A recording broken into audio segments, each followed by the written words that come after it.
Hi, everyone. I'm very happy you are here.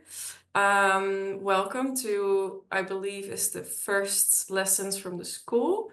I'm going to take you through some lessons from our fellowship research process, our EU fellowship research process, I should say. So my name is Linne. I'm working as a program manager for the EU fellowships. I started at SMA in October 2023, initially as a researcher. And I worked on the priority research going into the fellowships. So to choose, to compare and research the different programs ideas that we had.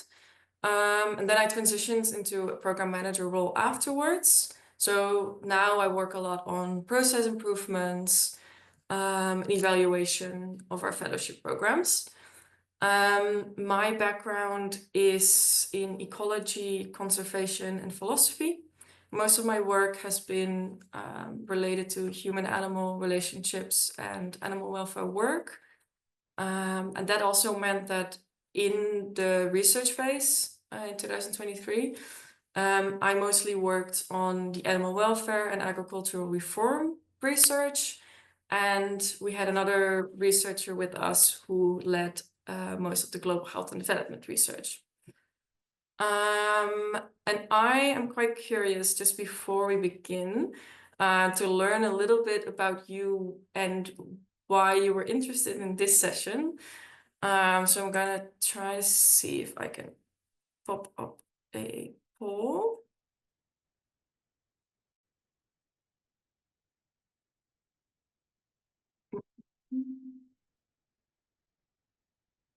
Oh, there we go. All right, I'm quite curious to hear if your reason for joining was mainly because you either applied or are interested in applying to the EU fellowships, or if you're mostly interested in learning how you can apply our impact thinking to your own impact journey. Or maybe you have other reasons, and you can drop them in the chat if you want.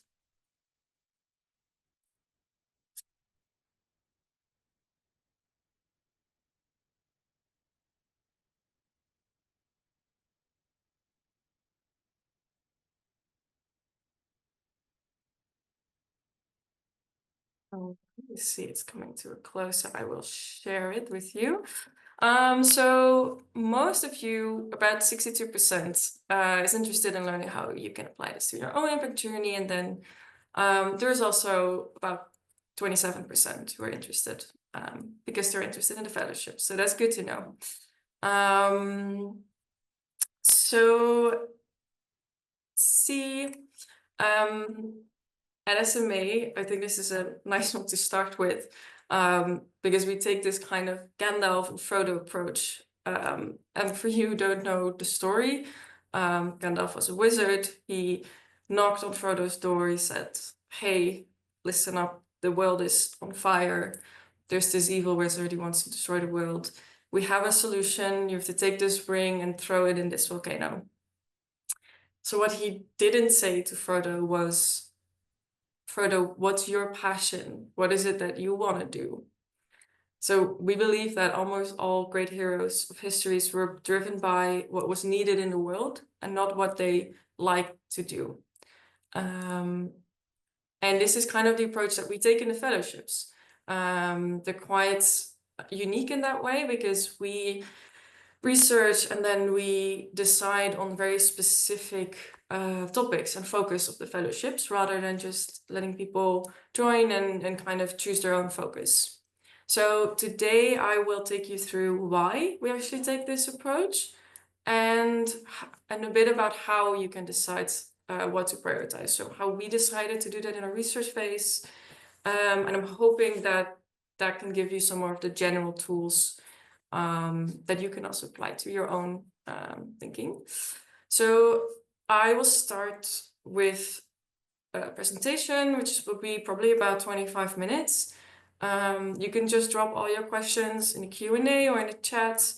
I will answer them after the presentation because probably I will answer some during. And then if we have time, we also have a short interaction or interactive setting. So let's see.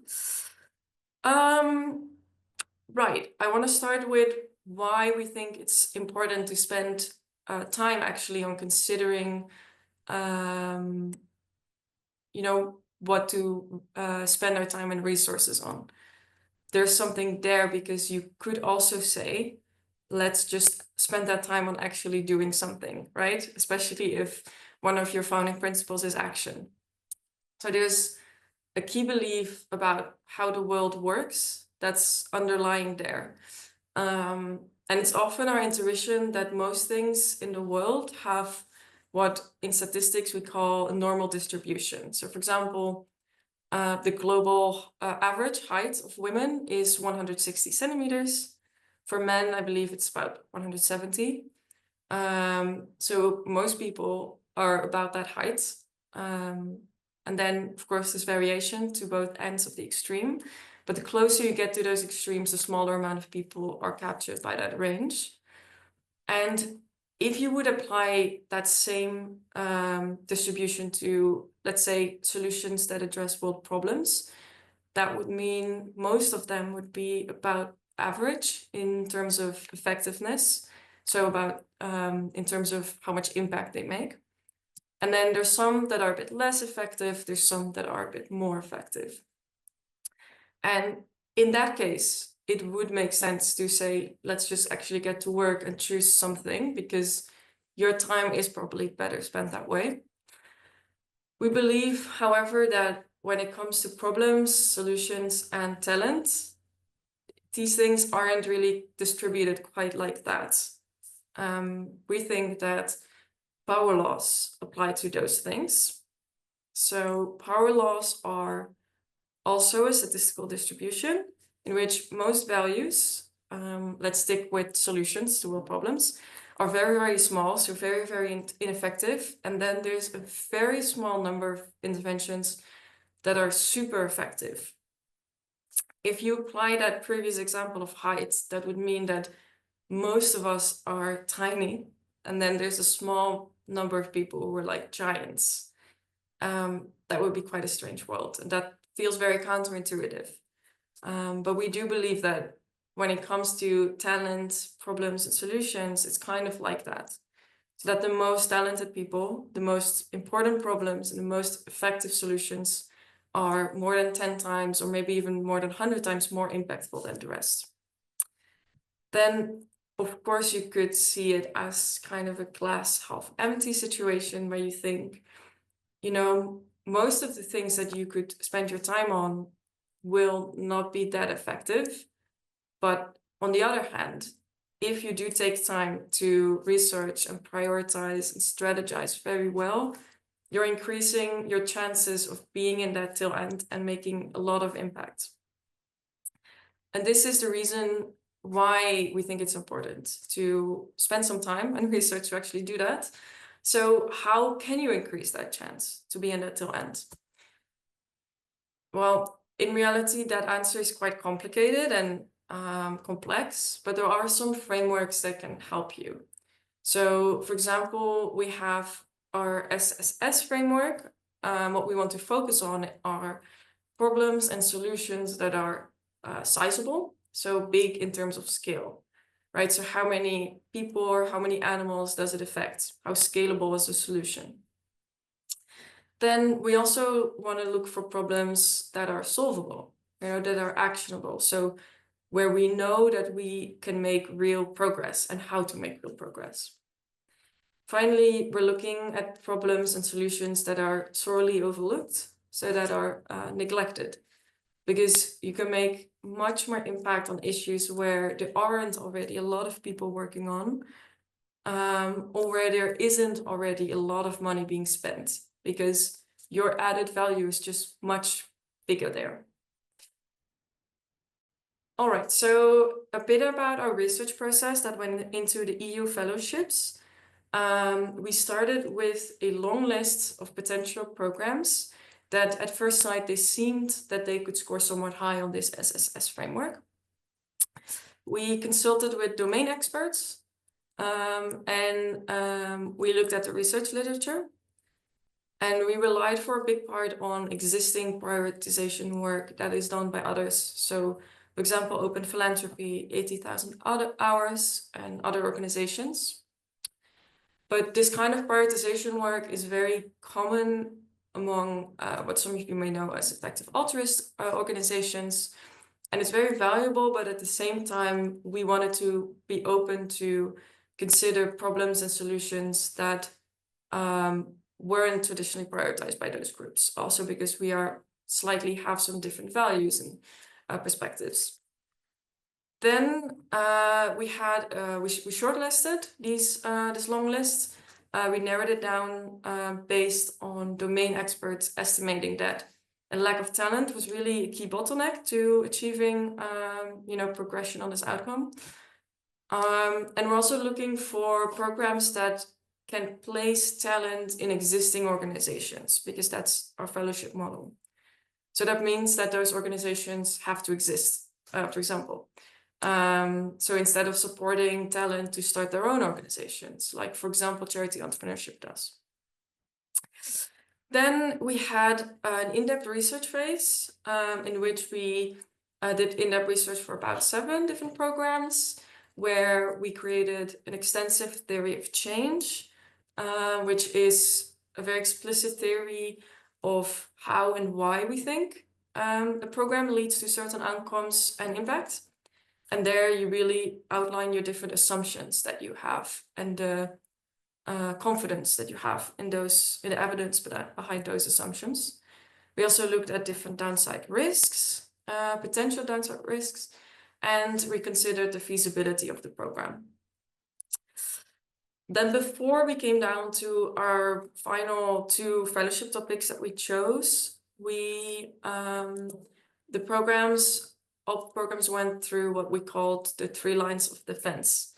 So first we had our own team, so a research team, which we did a red teaming. So we were looking for all different ways where the program wouldn't work or wouldn't be a good idea. Then we had an external advisor who had a lot of experience in research and prioritization research, who also was very critical at this stage of all the programs in it. And then finally, we looked specifically for external critics who were outspokenly critical about the solutions that we were proposing in our programs. And we presented them with our ideas, and we basically let them try to convince us not to do the programs and see if the programs could withstand that scrutiny. Then I want to explain a little more about how we applied this SSS framework and our broader impact thinking in the research, with some examples of how we ended up with our 2 current fellowship programs. I saw that not all of you were here because you were interested in the fellowship program, so perhaps not all of you know what our fellowship programs are about. So just a very short summary. We have our tobacco control fellowship, which focuses on tobacco policy reform in the EU. And they're looking at ways to implement the Empower framework, which is basically a couple of different regulations that you can apply. So, for example, taxation of tobacco products. And then our food transition fellowship is aimed at advocacy at an EU level as well for sustainable proteins. So for sustainable proteins, we define that as cultivated, fermented, and plant-based meat and dairy alternatives.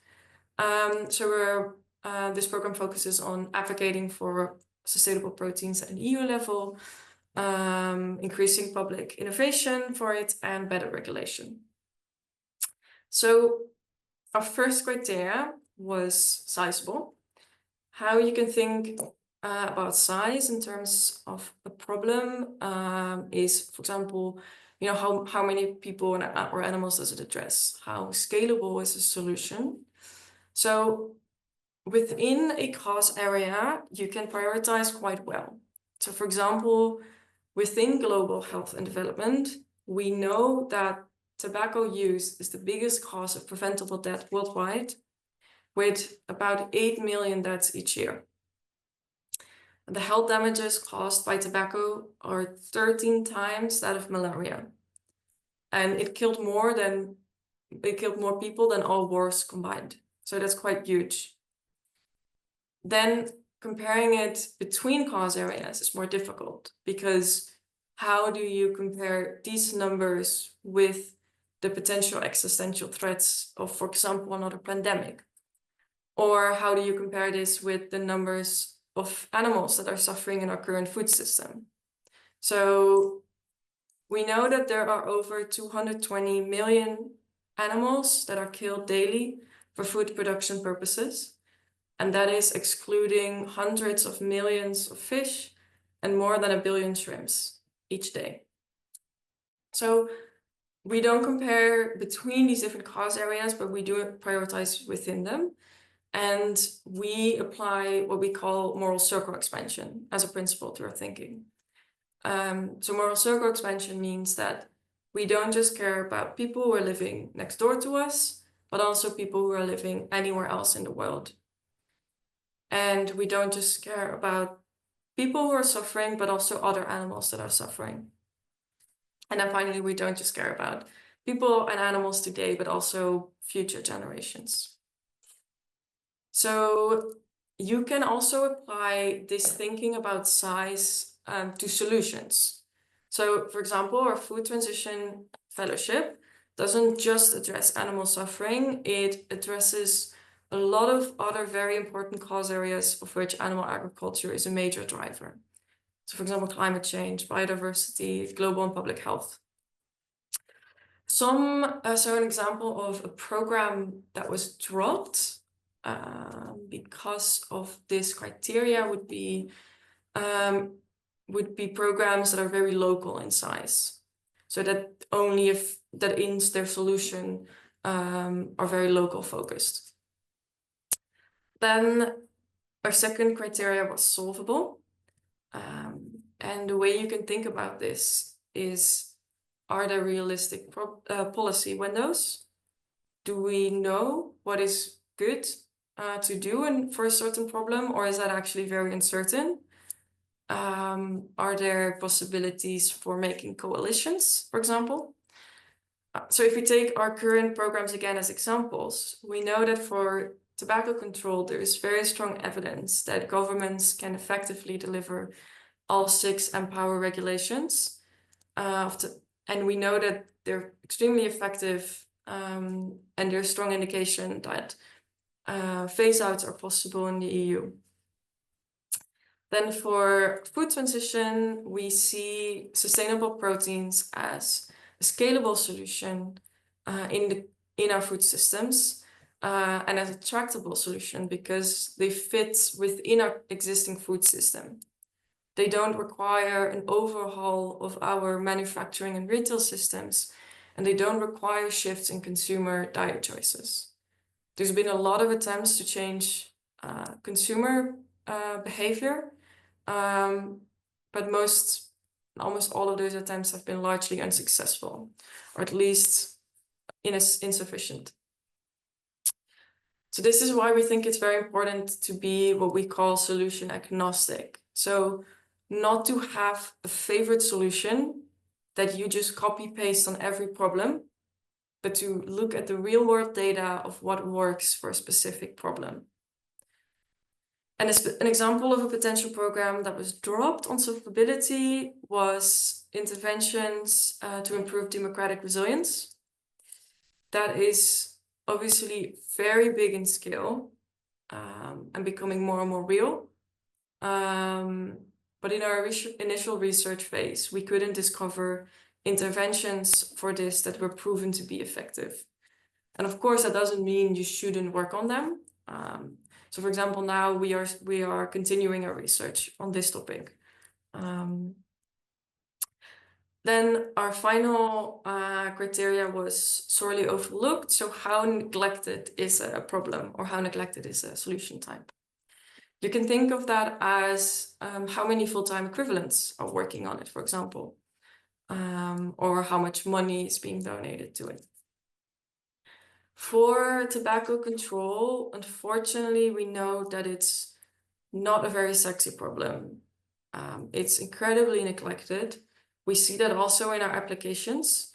So for example, from last year, from our tobacco fellowship cohort, there was only one fellow who actually initially applied with a preference to tobacco control. Well, fortunately, we saw that we can make them very passionate about this in a short amount of time. And yeah, you can see it also as a positive way, because it means you can make even more impact there if it's very neglected. An example of something that was dropped based on the neglectedness, on the lack of neglectedness, I should say, was, for example, research for cancer within global health and development.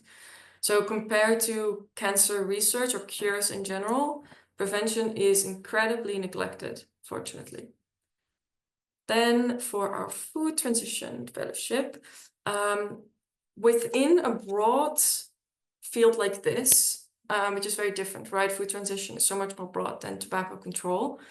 It can be useful to look at specific sub solutions or sub problems, because the food transition itself is really not that neglected. There's a lot of people who find it interesting and work on it.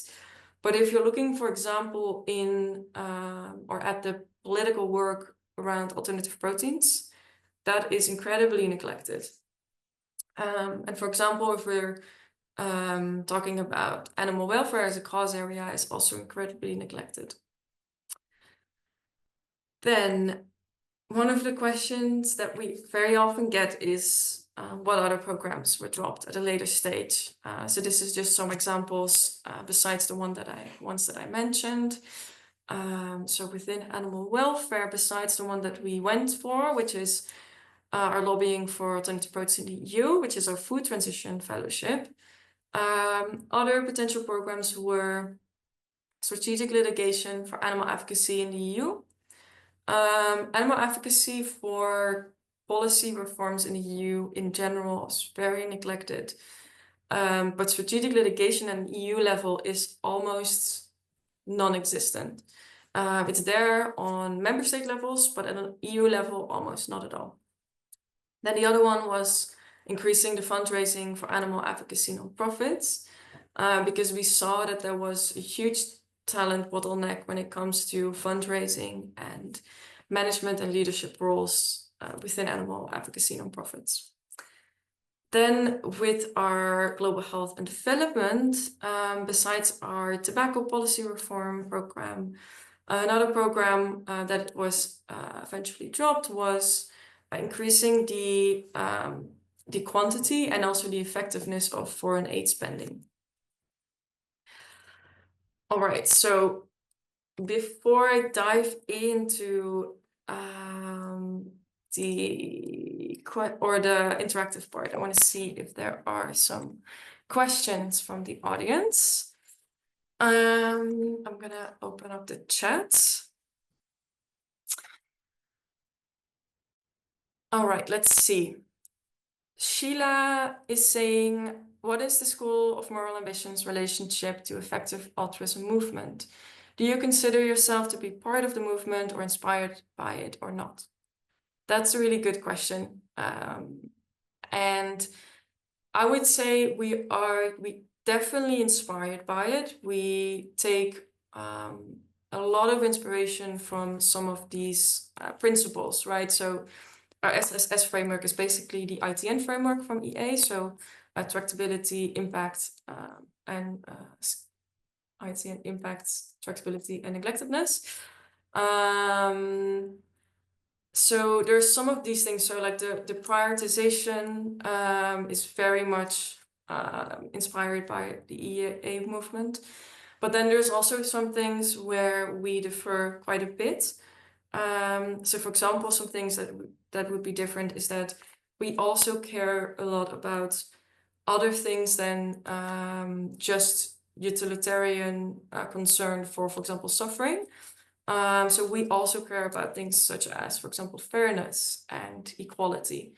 So, which is why, for example, in the US, we are now, we'll probably launch very soon a tax fellowship, a tax fairness fellowship, which is very much motivated by that fairness and equality approach as well. And also, I think we have a bit less heavily focused on pure measurability. It's definitely very important, and we take that into account. But there's also many important problems that we need to address that are much more difficult to see through that lens. So an example of that would be the democratic resilience that we're still taking very seriously. But thanks for that question. Then I can take another question from the chat, but I also want to give people the opportunity to ask them on screen. So if anyone wants to raise their hand and ask a question, yeah, feel free. And if not, I'm gonna continue looking through the chat.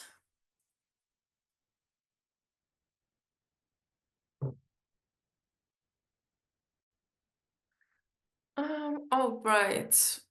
There's one related to the question I just answered. So Henry is asking, you mentioned SMA has some different values and perspectives than EA. Could you elaborate on that? I feel like there is a bit less existential risk, extreme long-termist focus, which I appreciate, but I'm curious about underlying different values and perspectives.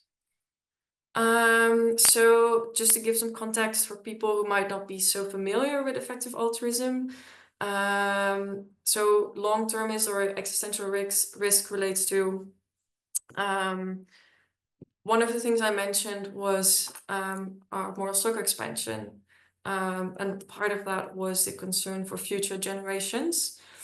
Well, if you take that part extremely serious, then that can overshadow any current kind of world problems, because we're, yes, there's like a generation of people and animals living today, but there are, 1,000, 1,000,000 potential new future generations. So their concern should always then be like much more important than improving the welfare of people living and animals living today. So yes, you're right. That is true. We have a bit less of that than is kind of usually present within EA circles. I think in terms of values, another thing that might be different is that for example, one of the founding principles that we have at SMA is radical kindness, which means that we see people always also as an end and never just as a means. And it's definitely not fair to say that that happens always in EA circles, but sometimes people in some circles, in some cases it has happened and it has gotten some bad press related to that as well. And then finally, I think I would say that one of our other founding principles is enthusiasm. And I think we are driven for a large part really by just that. So we really think it's incredibly exciting to work on these things. And it doesn't come from necessarily a place of guilt and a place of like, you have that famous thought experiment, right? Of the pond, the child who drowns on the pond. I don't think I have time to go into it. Most people will know it. But basically, it can make you see drowning children everywhere, and it can make you see, well, having this coffee, but is that coffee worth it if I could have spent that money on helping other people and other animals. And I think our motivation is driven a bit less by that. So we are very motivated to help a lot of people or animals, and at the same time, we also care about other things in life, I would say. So thank you for that question. Let's see. Someone asked, why was this one dropped? Sorry if I missed it, since unstable connection, and Jonas was referring to increasing the effectiveness of foreign aid. So that's a good question. I hope I can recall it well, because like I said, I didn't do the research for the global health and development part, but I believe it was dropped because I think it was because of the solvability. It's very difficult to actually make changes in this, because foreign aid comes from government spending, and they are very locked in their ways. It's a very traditional way in which it happens. And it was quite difficult because we would need to actually place people in governments, and that's not really where eventually the fellowship model was suited for best, I would say. I'm pretty sure there were other important reasons that I cannot recall right now. Then let's see, we have one other. Okay, it's a good one. Adam asks, what is the recommended approach if I'm new to this community, yet have an idea to be considered that meets most or all of these requirements? Well, I would say that's fantastic. And then I would say try to find a way to build your career around that. Because that's great. That's what a lot of people are looking for. And of course, I'm now presenting a lot about our fellowships, but of course we also have a community pillar of the school, where you might want to talk about it with other people on a community platform, for example, or you could join or start a circle, and discover more concretely what that could mean for your career. All right. Is there anyone else who wants to ask a question before we move on to an interactive part?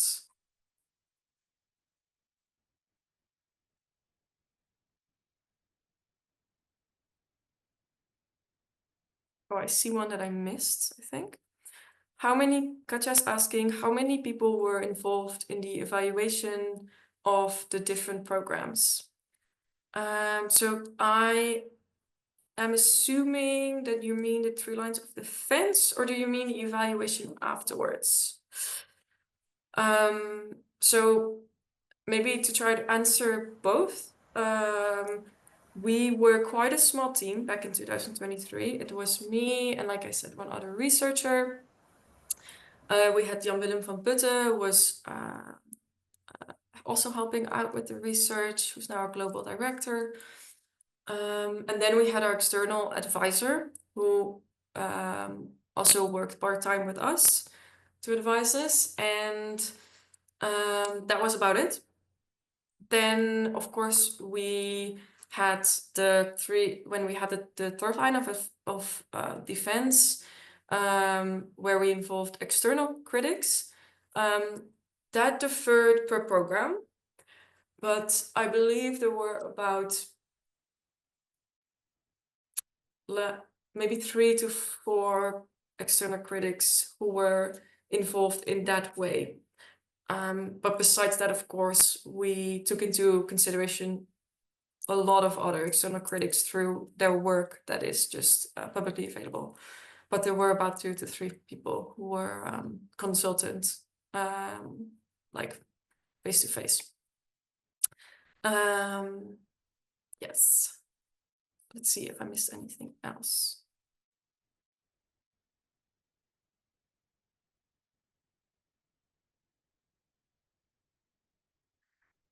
All right, we have Hera asking, you mentioned that you go through an extensive process, finalizing the key areas you are going to encourage people to work on. I'm wondering if the process is visible for others to see. Is it a book or on the site? I'm asking as I feel a lot of us want to be impactful in our lives in the way we serve, and having a breakdown of the process might be useful.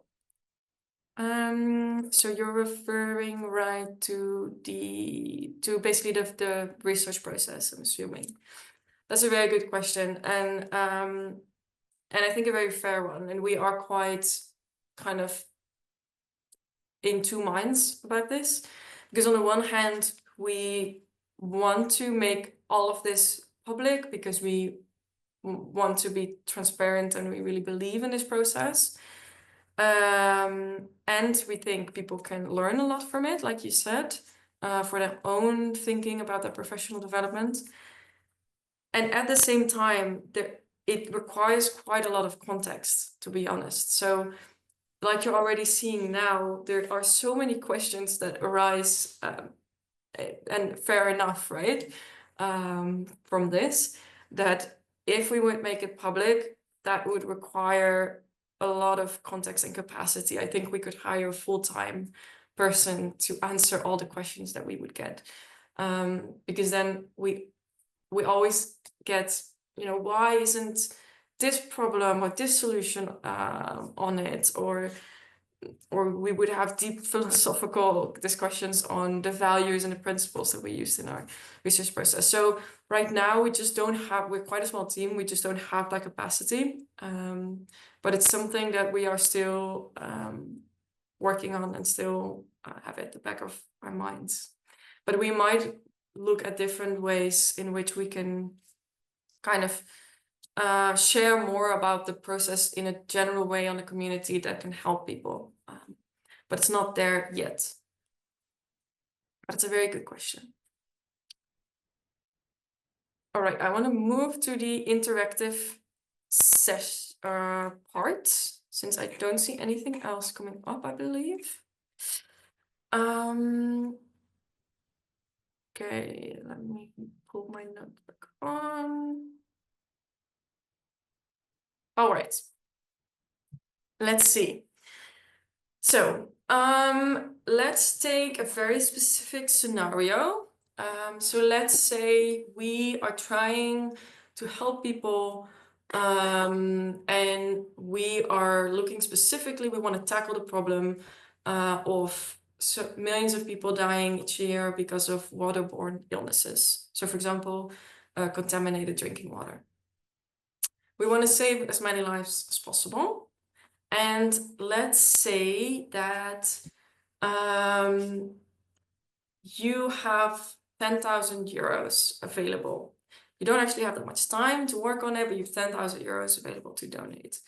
And you know of 3 different projects that you can donate your money to that are addressing this issue. The first is increasing piped water supply and sewer connections to rural villages where that basic water treatment infrastructure already exists. Then the second option is distributing these chlorine dioxide tablets that is used for disinfecting household water. And then finally, the third option is using zinc and adding that to a standard treatment to acute diarrhea in children. Those are your 3 options. I am going to open another poll to see what you would choose. All right, go ahead, make your decisions.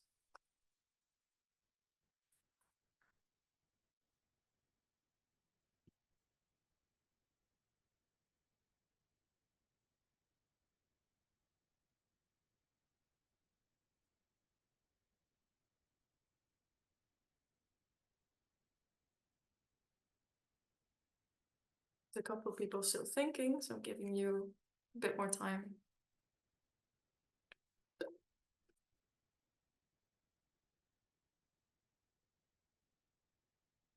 All right, I'll share it with you. So most of you, about half of you, said let's go for the piped water and sewer connections. Then there was about a third of you who went for the second option of our chlorine treatments. And then there was slightly a little bit less, so like 24, saying let's add zinc to our oral rehydration therapy that already exists. All right, then let's stop sharing this one and let's see. So how would we make any kind of like assessment of what works best? Well, within global health development, where it's a bit easier to measure these type of interventions like this, you could say, let's calculate it in terms of saving 1 year of healthy life per $1,000 spent. So there was a study who compared these different treatments that we showed. Then let's see. First option, piping. So it saves about half a healthy life per $1,000 spent. Is that a lot? Is that not so much? That's quite difficult if you don't have anything to compare it to. So let's see how it compares to our second option, where you see it's quite a lot more. So it's about 4.5 years of life saved. Then we see our zinc is incredibly much more effective, which is funny because I believe it was the least popular option among you, and I kind of get why. It's not very intuitive, and that's kind of the point of this interactive game, because we often seem to we tend to go for things, the piping, it sounds more like a systemic solution. And sometimes these things can be very counterintuitive. The reason I believe the study found that piping wasn't so effective compared to the other options was because it depended very much on local behaviors and mostly maintenance practices. So it wasn't maintained very well, and then the risk of contamination was still very high, it wouldn't work at all. And it's also very expensive compared to the other options. So I mean, this is the point of this is just to show that sometimes these things are not very intuitive. And of course, I put you on the spot. You had no time to research. But sometimes our intuitions can be wrong. And our favorite solutions might sometimes work great and other times not work so great. I believe there's one other. Oh yeah, see. So even one other that I didn't show you. So artesunate is a treatment for malaria. So it works even much more effective. I'm curious if you have any reflections on this, if anyone, you can throw it in the chat. You can also just open up your mic and say it there. Let's see. All right, we have Kristen saying, I did not choose the zinc option because I thought it was because it was treating the problem and not solving the issue. Very interesting challenge. Yeah, and I mean, you're right.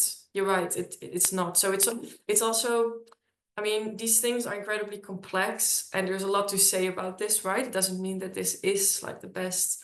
Of course, like there's probably even more kind of structural solutions that you could think of besides these options. But yeah, you're right. Let's see other reflections.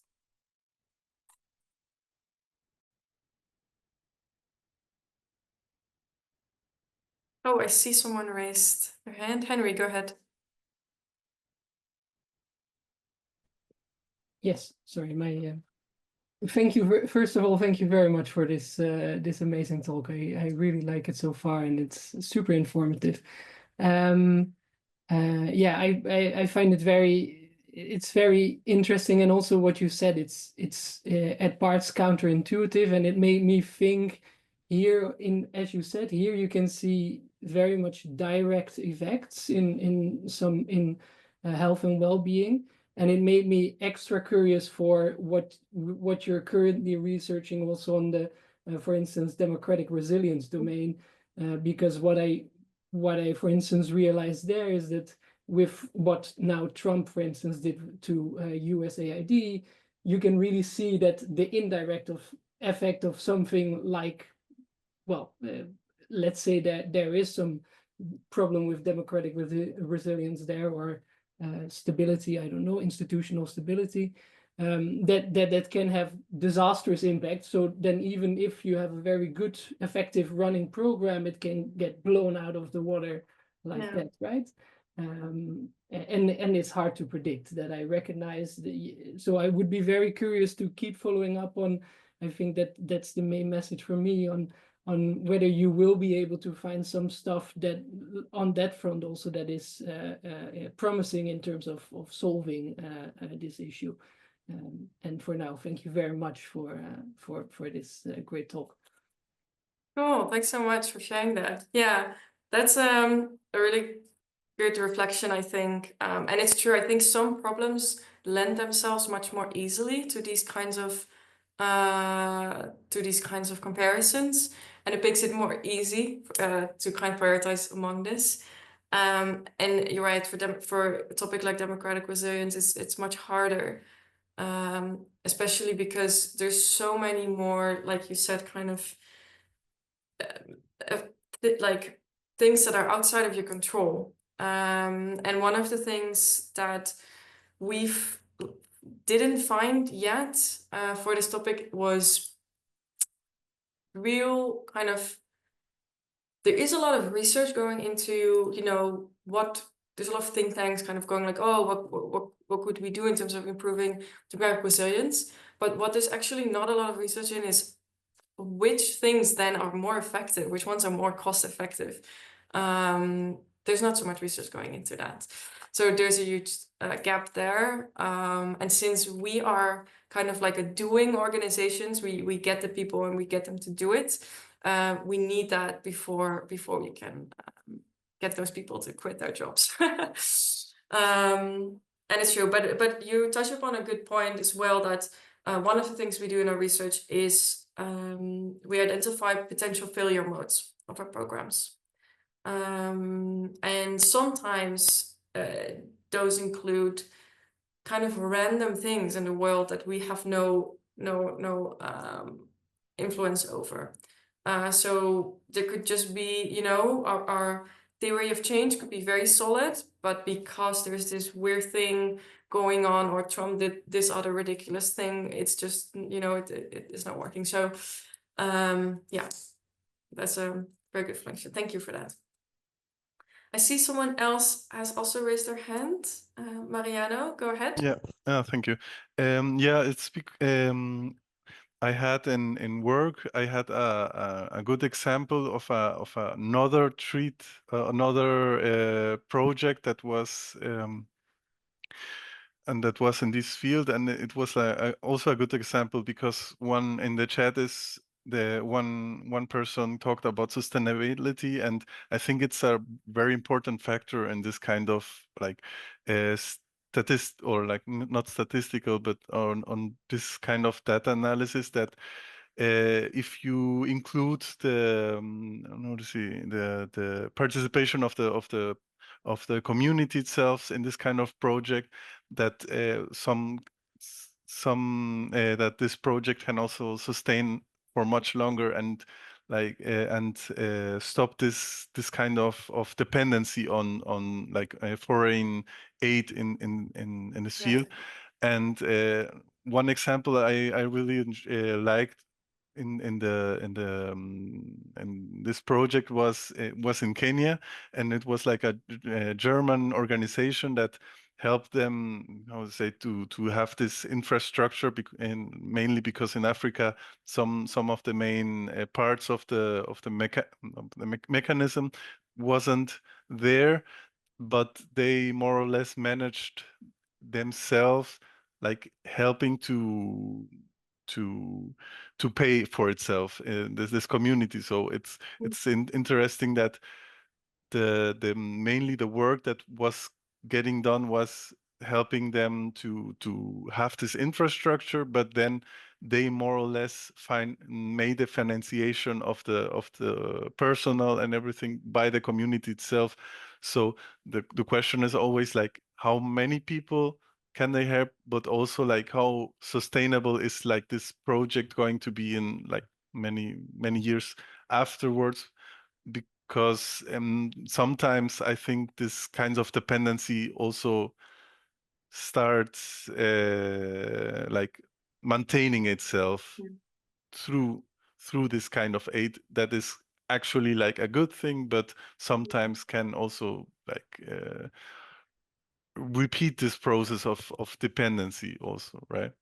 Yeah. So That's a very good point. That's a very interesting reflection. And I think that is part of, indeed, there is so much to say about this, and those answers are not going to be super straightforward. And I think it is very valuable to just get as much knowledge on the things that you care about as you can. And you're right, sometimes it's a bit, I think in the end, it's probably also not either or, right? But this is definitely some of the reflections that we also encountered during the research phase, that there's often this choice between you can save a lot of lives right now with a bit more certainty, but then you're right, there is this kind of dependency going on, and in an ideal world you want to fix the issue at its core and kind of go beyond that. That's a very good point. And I think hopefully we can do both. With a lot of more ambitious people, we can try to do both. Because it's both very important. Yeah, thanks for that. All right, Joe, you also got your hand raised. Yes, thanks for your example. I think it was a very striking example. But it's also pointing to a question I really struggle with on my journey. Because sometimes, or also this example is pretty systemic. I hope you can hear me well because I'm a bit on public space. For example, if you're building pipes, also gender, there's a gender question to that. Maybe also other, maybe even economic relationships. Maybe somebody builds a pipe and then you increase employment or creates other things. How do you deal with this fuzzy systemic questions popping up and examples like this? How far do you go into this? So your question is, if do I get it right that it's related to how much we consider this kind of systemic part of, like, do we just save lives right now, or can we actually change something in that system? Is that what you mean? Yes, exactly. So now we are looking at 1 year of healthy life for $1,000, but yeah, you also said that injustice is an important topic for you. So how do you calculate or weight in this? Yeah, I think so. Doing these kind of exact calculations is not something that in the end we really did. There were a lot of things that well, maybe I can actually show one slide that was hidden. Let's see.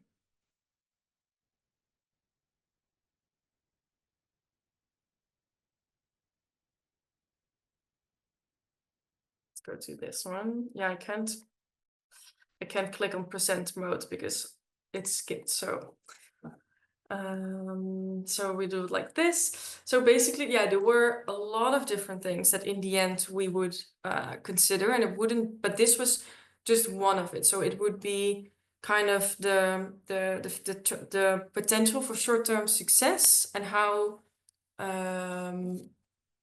how confident we were that we could actually run the program successfully with really good outputs.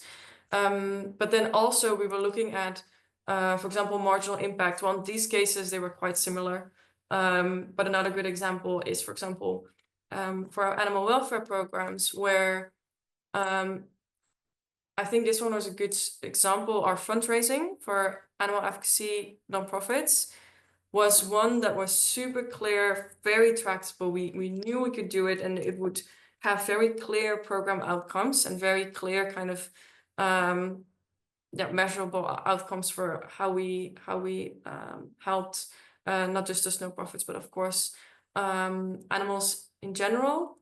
But then they kind of solving that issue isn't really a key milestone in making real progress on the issue. So we would we would weigh it both. So we would have the potential marginal impact if it would succeed, and we would compare it to how much potential do we have for it on short-term success. And it's never an easy kind of one-on-one decision, but yeah, I think the answer is you'd want to do both. And I think the answer is also that we were also aware that we wanted to do this with a vision of focusing on the long term and understanding that, you know, early mistakes are very costly when it comes to when it's your first year as an organization. So for example, for our first year, we prioritized a bit more that we did want to have short-term success, because if we have those kind of two programs that are kind of like, we shoot for the stars, but it's probably not going to work, and then it doesn't work, and then we're the kind of school that doesn't do it, you know, that doesn't really have that much impact. So yeah, I think the answer is we want to do both, and for now we had it was skewed a tiny bit towards more potential short-term success, and in the future I think we would go probably a bit more for the other side. Thanks for that question. That's a good one. All right, we are nearing the end, but I saw there was another question. I'm gonna try to do one more before we go.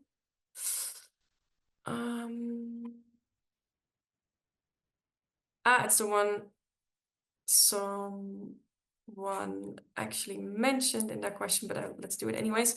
What about the sustainability regarding the future protection? The maintenance of the pipeline is quite cheap, while zinc is not available in the long run. How do you measure this timeline? Yeah, I think, actually we went over this question quite detailed before, but that was a very good one as well. All right, since I'm not seeing any other questions, I think we are gonna